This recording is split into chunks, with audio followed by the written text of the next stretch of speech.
Hi friends, చట్పటాగా ఇవాళ ఉల్లిపాయలు, కొత్తిమీర, పచ్చిమిర్చి, కరివేపాకు, అలాగే ఒక స్పూన్ జీలకర్ర, కాస్త వాము వేసుకుని, వాము నలిపి వేసుకోండి.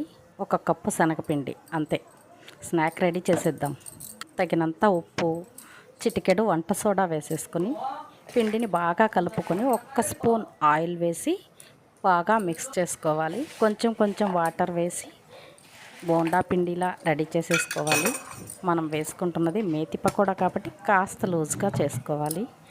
ఆయిల్ వేడయ్యాక ఇలా స్పూన్తోనైనా చేత్తోనైనా పకోడీలు వేసేసుకుందాం. వేడిగా అప్పటికప్పుడు 5 నిమిషాల్లో రెడీ అయిపోతుంది. చూడండి, అంతే.